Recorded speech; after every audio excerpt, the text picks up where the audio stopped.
Hello and welcome to another book review with your friend Patrick. My goal with these book reviews is to give you an idea and insight to help you find your potential next book, because self-education is much more important than formal education, and self-education is what allows you to create your life.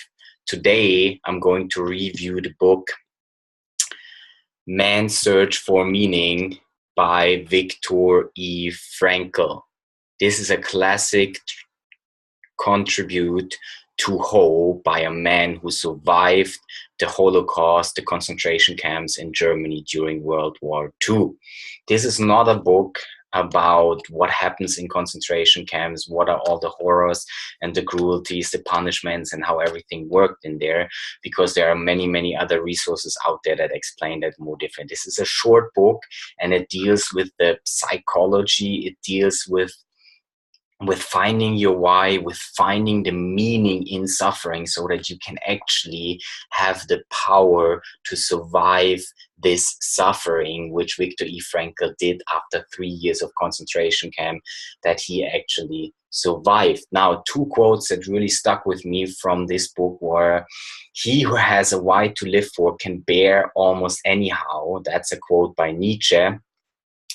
And another one is, "Everything can be taken away from a human, but the last of human freedoms to choose one's own attitude in any given set of circumstances," which is by Viktor E. Frankl himself. And this basically displays the suffering, displays the situation in this concentration camp, because you were actually taken away from everything. You had a piece of clothes, and that was basically it. You had to get up every morning and work. If you didn't work, you were punished.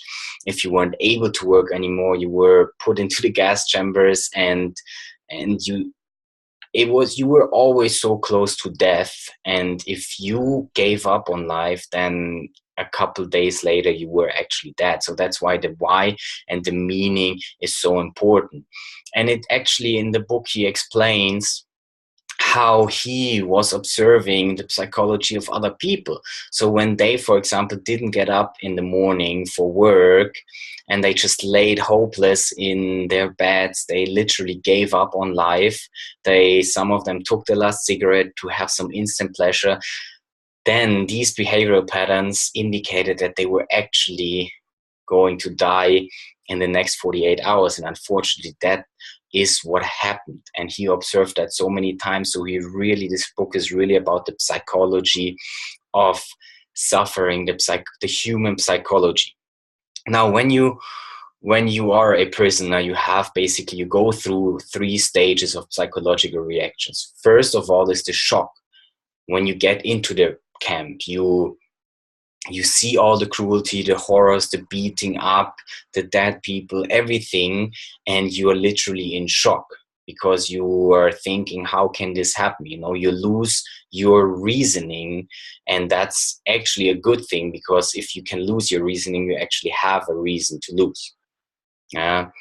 But you also know that the human adaptation machine can basically adapt to any situation. Now, moving on into the second stage, this is really where you are emotionally dead.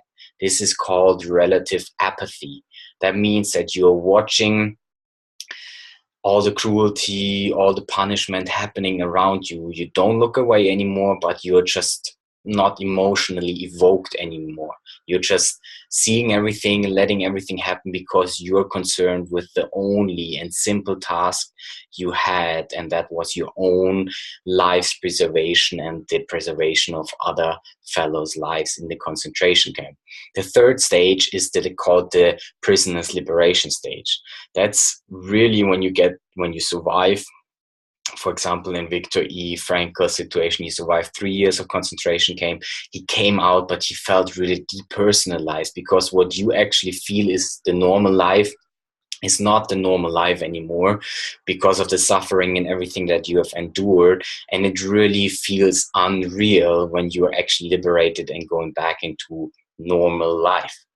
Now, at the end of the book, he talks about the logotherapy in a nutshell. And this is really his life's work. This is what his profession was, because he says logotherapy is different than the traditional psychotherapy. It focuses on the future, and it focuses on the meaning of human existence and the search for such a meaning. Now, the question is, what is the meaning of life?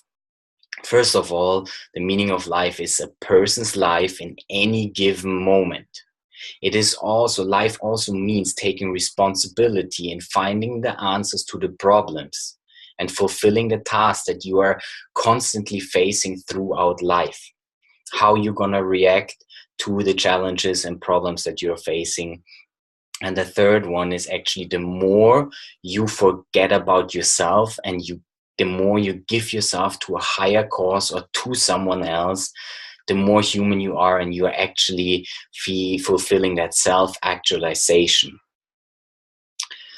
Now, how can you find meaning through 3 sources that Viktor E. Frankl describes?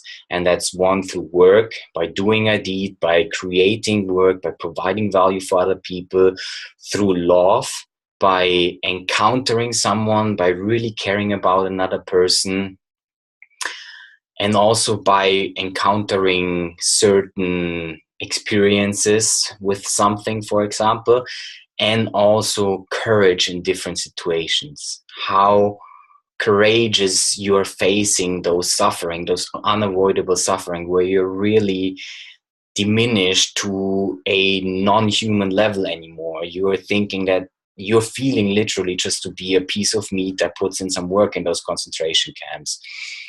And then you have to find that why, you have to find the meaning in life to endure those suffering, because like I said earlier, when you give up on life, then it's not going to take long for you to die in those horrific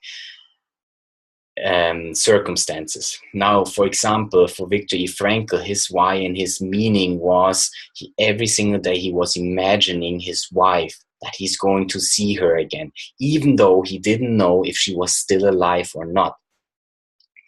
He talks about other meanings of love, more meanings of life in the book. Very, very interesting. He also talks about the case for tragic optimism. That means there's a tragic triad in logotherapy, caused by pain, by guilt, and by death, and how to overcome it by using the suffering to personal achievement, to use the guilt as an opportunity to better your life, and to derive from life's incentive to take responsible action. So overall, this is an amazing book for the psychology, the science behind the meaning, and why the why is so important to endure anything. I really enjoyed the book. I got a lot of value from it. I'm looking forward to reading it again very soon. And I really, really thank you for taking out the time and watching this video. If you do have some comments, if you've read the book, please leave them down below. I'll join the discussion. Thanks again, everyone. Having a great day. And until next time, never give up.